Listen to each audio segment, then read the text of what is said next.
आप देख रहे हैं सपनों की उड़ान। लक्ष्मी, ए लक्ष्मी, अरे कहाँ मर गई? ए लक्ष्मी, ए बुढ़िया औरत मेरा दिमाग खराब करके रख देती है। इसका रोज का काम है यूं गायब हो जाना। आज आने दो इस बुढ़िया को। मैंने ठीक ना बताया तो मेरा नाम भी मंजू नहीं। इसका सारा गायब होना निकालती हूँ आज। लक्ष्मी देवी जी की बहू अपने घर में इधर से उधर अपने सास को ढूंढते हुए गुस्से में बड़बड़ा रही थी। 2 मिनट बाद लक्ष्मी जी घर में दाखिल हुई तो बहू हाथ में बाल्टी ले रही थी। वही सर में देकर मारी तो उनकी चीखें निकल पड़ी और वे नीचे गिर पड़ी। उनके सर में सूजन का गोला पड़ गया। कहाँ मर जाती है तू रोज रोज? किससे मिलने जाती है इस उम्र में? शर्म नहीं आती तुझे? मेरा जीना हराम करके रख दिया है तूने। कुछ काम कराना हो तो तू गायब हो जाती है, फिर मुझे ही काम करना पड़ता है। आज के बाद अगर बाहर गई तो आज तो बाल्टी ही मारी है, कल को आंखें ही निकाल लूंगी। घूरे मत इन बड़ी बड़ी आंखों से मुझे। मंजू ने सारी हदें पार कर अपनी सास के सर में बाल्टी मारकर वहां जमीन पर पड़ा छोड़ दिया। वो तो शुक्र है कि बाल्टी प्लास्टिक की थी, लोहे की होती तो उनके सर के टुकड़े टुकड़े हो गए होते। लेकिन प्लास्टिक की बाल्टी भी कम नहीं होती। अगर अचानक से सर में मारो तो दिन में तारे नजर आ जाएं। और लक्ष्मी जी तो वैसे भी बूढ़ी औरत थी। उनके सर में अचानक से बाल्टी लगने से चक्कर आ गई और वो नीचे गिर पड़ी। कुछ देर वे इसी पीड़ा के साथ वहीं पड़ी रही। उनकी आंखों से आंसू टपक रहे थे। उनका जुर्म भी कुछ ना था। घर का सारा काम करके ही वे बाहर गई थी। लेकिन उनकी बहू मंजू बहुत खराब प्रवृत्ति की थी। सास पर ऐसे हाथ उठा देती थी जैसे वे कोई छोटी बच्ची हो। ए बुढ़िया, वहीं पड़ी रहने का बहाना मिल गया तुझे तो। अब खड़ी भी हो जा वहां से। काम पड़े हैं, चल आकर काम निपटा। फिर धीरे धीरे वहां से दीवार के सहारे से उठ किचन में जा बर्तन धोने लगी। और बहू टीवी के आगे अपना पसंदीदा सीरियल देखने में व्यस्त हो गई। लक्ष्मी देवी जी के 2 बेटे और 2 बहुएं हैं। बड़ा बेटा नितिन, छोटा रवि। नितिन की पत्नी सुनंदा और रवि की पत्नी मंजू। नितिन अपनी पत्नी और बच्चों के साथ दूसरे शहर में रहता है, जहां उसकी एक मल्टीनेशनल कंपनी में जॉब है। जबकि छोटा रवि कस्बे में अपनी माँ और पत्नी के साथ रहता है, जो पास के शहर में बैंक में कार्यरत है। लक्ष्मी जी मोटी तगड़ी जाटनी, बिल्कुल बुद्धिमान, बहुत शांत स्वभाव वाली महिला है। लेकिन अब बहू ने उन्हें सता सता कर बहुत हल्का कर दिया।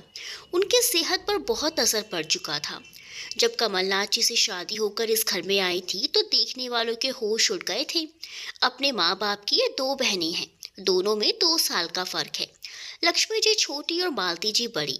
दोनों की शादी एक ही मंडप में इसीलिए कर दी गई थी क्योंकि इनके पिता को अनेक बीमारियों ने घेर लिया था, जिससे यही निर्णय लिया गया था कि दोनों बहनों की शादी एक साथ ही कर दी जाए। दोनों के लिए सुयोग्य वर भी मिल गए थे, तो पिता के जीवन में ही एक ही मंडप में दोनों के फेरे संपन्न करा दिए।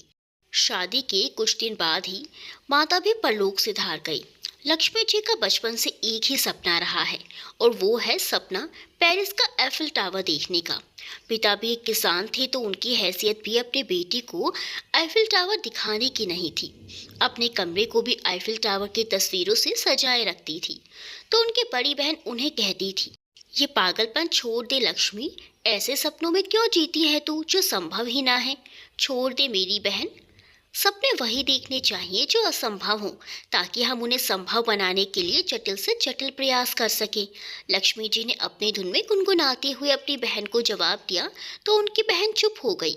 लक्ष्मी जी के सर पर आईफिल टावर का भूत सवार था, जिससे वे थोड़ी बहुत रकम जो पिताजी से मिलती उसे जोड़ने में लगी हुई थी।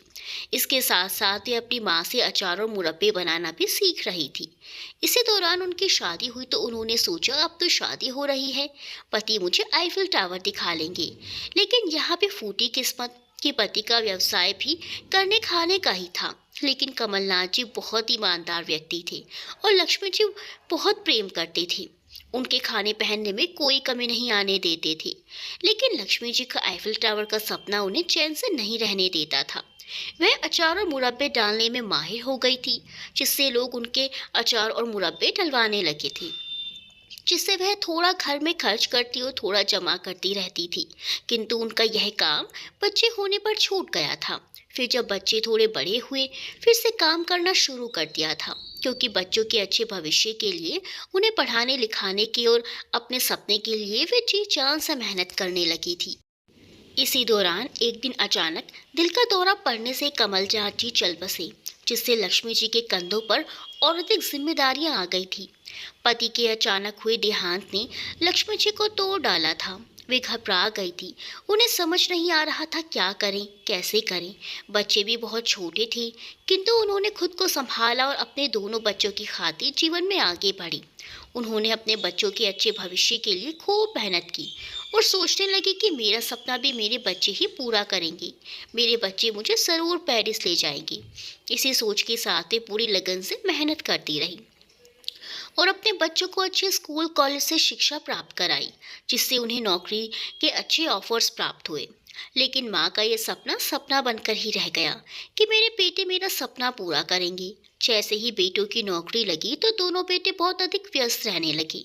नितिन ने भी अपनी पसंद की लड़की से शादी कर शहर में बस गया, जो कभी कभी ही माँ के दर्शन करता। और रवि ने भी अपनी मर्जी से शादी की, जिसकी पत्नी मंजू सास के साथ एक ही घर में रहती है। किंतु मंजू लक्ष्मी जी को चैन से सांस नहीं लेने देती। खुद पूरा दिन टीवी में व्यस्त रहती है और सास से पूरा घर का काम लेती। लेकिन लक्ष्मी जी हिम्मत हारने वालों में से नहीं थी। वे घर का काम भी करती और अपने अचार मुरब्बे का काम भी संभालती। किंतु ये अचार मुरब्बे का काम मंजू को सुहाता नहीं था। जब भी सास अपना अचार मुरब्बे का काम करने बैठती, तभी घर में बवंडर खड़ा कर देती थी और अपने पति से शिकायत करती। देखिए जी, आपकी मम्मी पूरे घर में क्या गंदगी मचा कर रखती हैं। किस चीज़ में कमी लग रही है इन्हें। अच्छा खासा पूरा होता है, तब भी इन्हें ये काम करने की ज़रूरत पड़ जाती है। तो रवि भी अपनी पत्नी की बातों में आकर माँ को धमकाता है। क्या माँ, क्या ज़रूरत है आपको ये सब करने की? क्या आपका पूरा नहीं होता? कल से घर में ये सब दिखाई ना पड़े, नहीं तो उठाकर बाहर सड़क पर फेंक दूंगा। बेटे की डांट से लक्ष्मी जी परेशान हो गई और मंजू बड़ी खुश हुई अपनी सास का काम छुटाकर। कुछ दिन लक्ष्मी जी ने काम नहीं किया तो दो पैसे की भी मोहताज हो गई, क्योंकि बस घर में दो रोटी खाने को मिलती थी और दो रोटी के अलावा इंसान के और भी खर्चे होते हैं। बुढ़ापे में तो दवाइयों के खर्च और बढ़ जाते हैं। और एक ही तो लक्ष्मी जी का सपना रहा है बचपन से, जिसे जीते जीते वे अब बुढ़ापे में आ चुकी थी। लेकिन उनका सपना पूरा होते नहीं दिखता था। कभी कोई अड़चन तो कभी कोई अड़चन आड़े आ जाती थी। अब लक्ष्मी जी परेशान हो उठी थी। वे करें तो क्या करें। उनकी बड़ी बहन मालती जी की शादी भी पास के ही देहात में हुई थी, किंतु कस्बे में लक्ष्मी जी के घर की थोड़ी दूरी पर सही दामों में एक प्लॉट बिक रहा था। तो उन्होंने देहात का घर बेच वो खरीद वहीं पर घर बना लिया। उनके भी दो बेटे एक बेटी थी। बेटी और बड़े बेटे की शादी उन्होंने कर दी थी, किंतु छोटा बेटा अमर शादी नहीं करना चाहता था।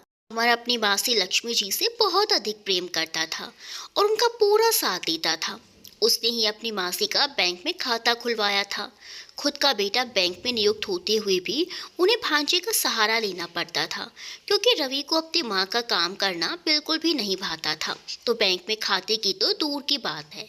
इसीलिए लक्ष्मी जी ने बेटी बहू की चोरी से दूसरे बैंक में भांजे के साथ जाकर खाता खुलवा लिया था, जिसमें वे अपने काम की रकम जमा करती रहती थी। लेकिन बेटा बहू ने सारे किए कराए पर पानी फेर डाला था। फिर उन्होंने अपने भांजे से इस बारे में बात की तो उसने घर घर जाकर अचार मुरब्बे के ऑर्डर्स देना शुरू कर दिया, जिससे लक्ष्मी जी अपने घर का सारा काम करती और जो टाइम बचता उसमें घर घर जाकर अचार मुरब्बे डाल आया करती।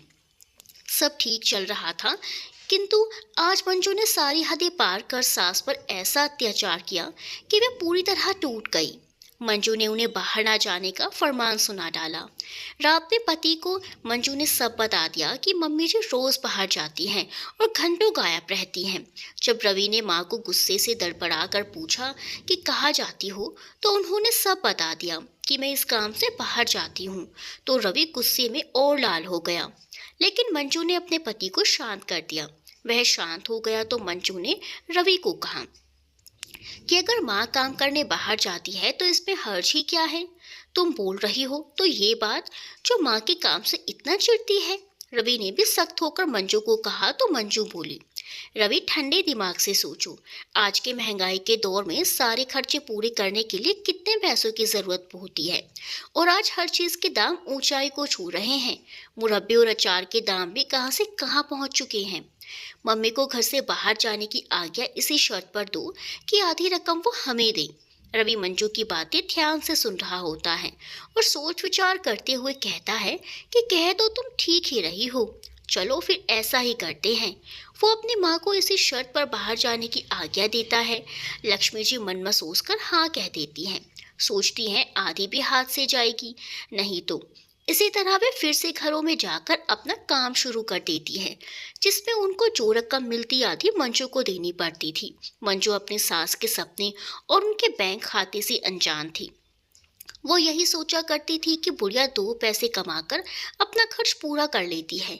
एक दिन जब लक्ष्मी जी अपने अचार मुरब्बे के काम से बाहर गई हुई थी तो मंजू उनके कमरे में कुछ लेने गई।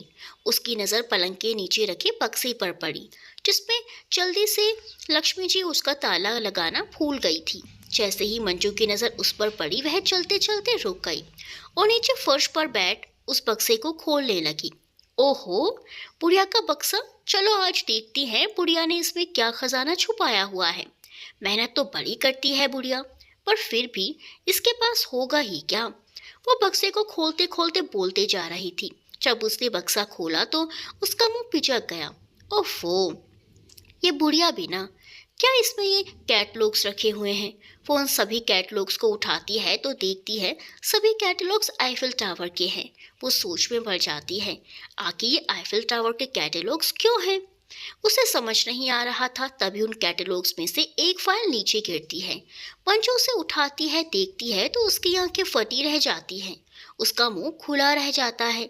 उस फाइल में बैंक पासबुक होती है जिससे मंजू और रवि अनजान थे। वो उसे खोलती है तो उसकी आंखें और बड़ी हो जाती हैं। जब वो रकम देखती है तो अपने दांतों तले उंगली दबा लेती है।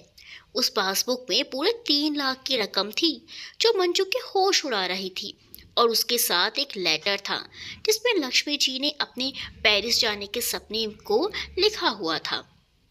मैं लक्ष्मी देवी, सादा जीवन जीने वाली एक सादा सी औरत, जिसके बचपन से एक ही हमेशा से एक ही ख्वाहिश रही है, पेरिस जाने की।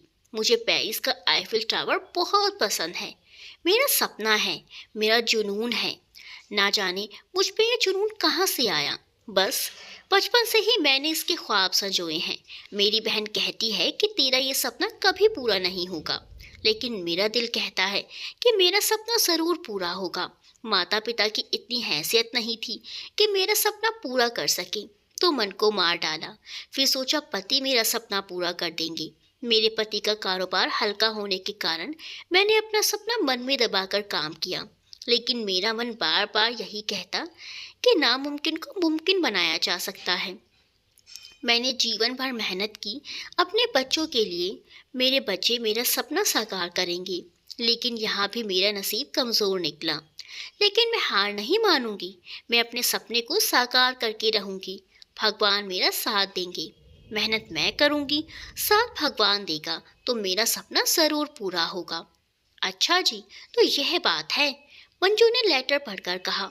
बूढ़ी घोड़ी लाल लगाम, पेरिस जाएगी बुढ़िया, आईफिल टावर देखेगी। मंजू जोर जोर से हंसने लगी। उसकी आवाज़ सास के कमरे में पूरी तरह से गूंज रही थी। वो हाथ में लेटर लिए हंस हंस कर पागल हो रही थी। मैं भेजूंगी तुझे पेरिस, आजा, आज तुझे आईफिल टावर के ऊपर ही बैठाऊंगी। ये अब शब्द बोलते हुए हंसे जा रही थी।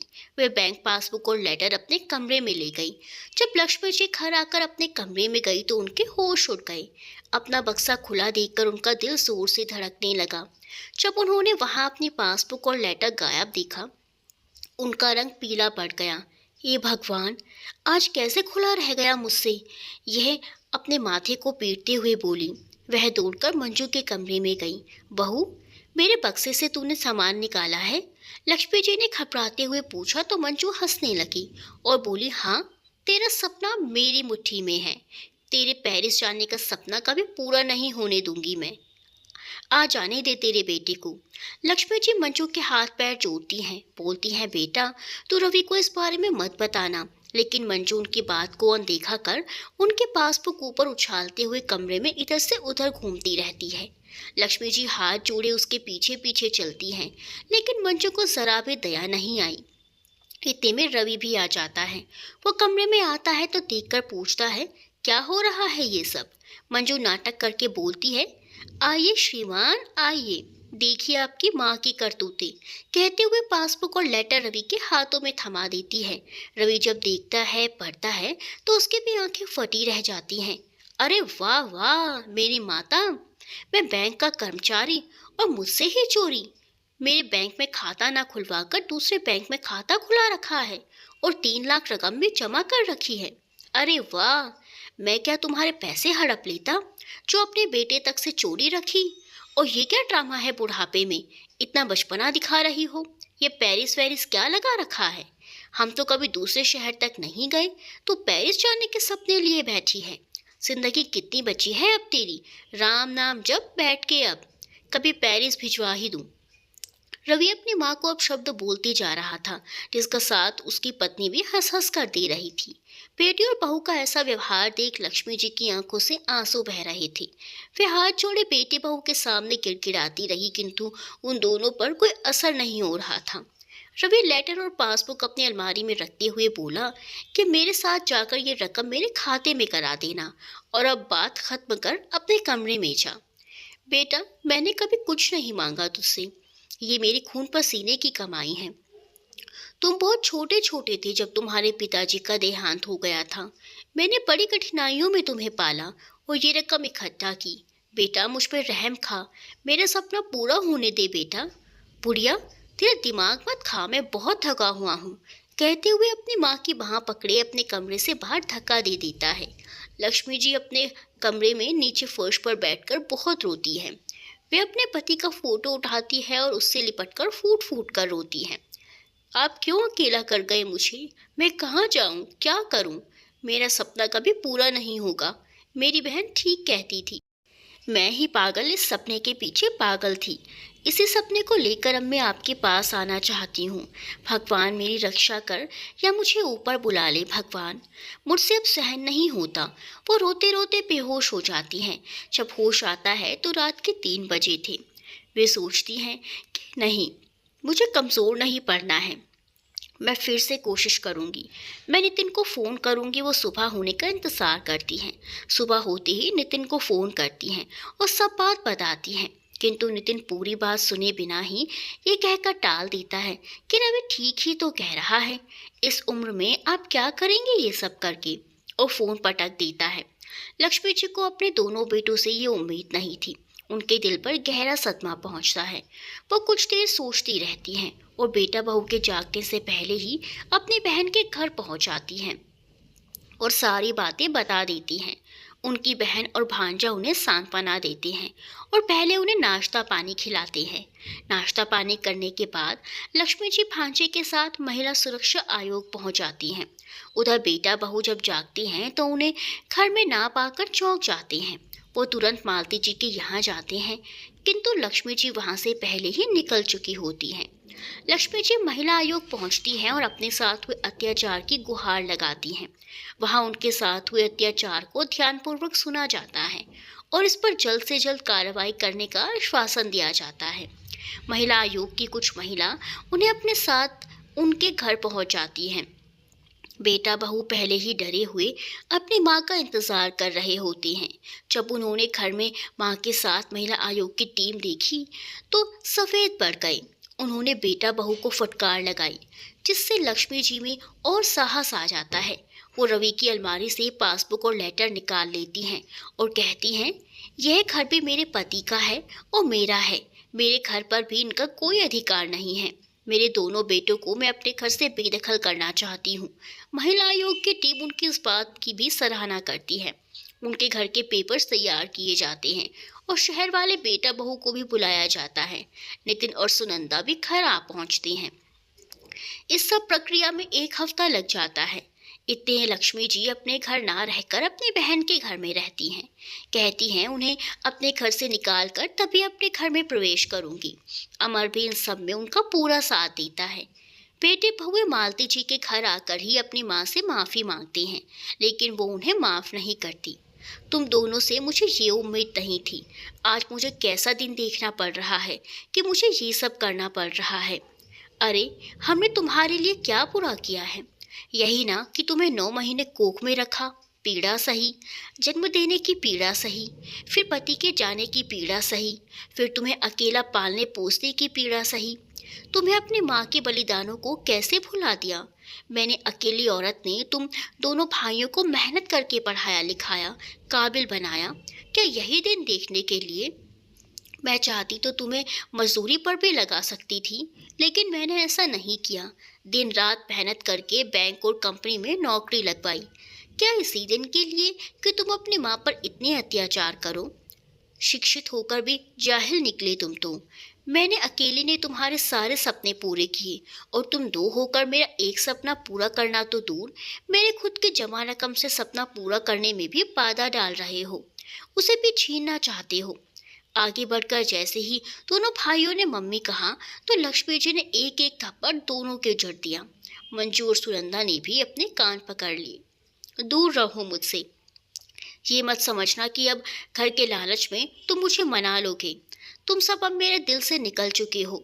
अब मैं अपना फैसला नहीं बदलूंगी। अब मेरा फैसला अटल है। तुम लोग जा सकते हो। अपनी माँ का ऐसा रुद्र रूप देखकर सब घबरा गए, क्योंकि एक नारी जब अपनी पर आ जाए तो सब पर पड़ जाती है भारी। और फिर लक्ष्मी जी के साथ महिला सुरक्षा आयोग भी थी। तो बस चुपचाप सब वहां से निकल रहे थे, तभी लक्ष्मी जी ने कहा, रुको। सब खुश हो गए। शायद माँ ने फैसला बदल लिया। माँ आगे बढ़ी और खींच के 3-4 थप्पड़ मंजू के गाल पर जड़ दिए। मंजू चिल्ला उठी, ये काम अधूरा था मेरा, इसे पूरा किए बगैर कैसे जाने देती मैं? लक्ष्मी जी ने दांत भींचते हुए कहा। सब यह सब देखकर और डर गए। मंजू रोती हुई घर से बाहर निकल गई।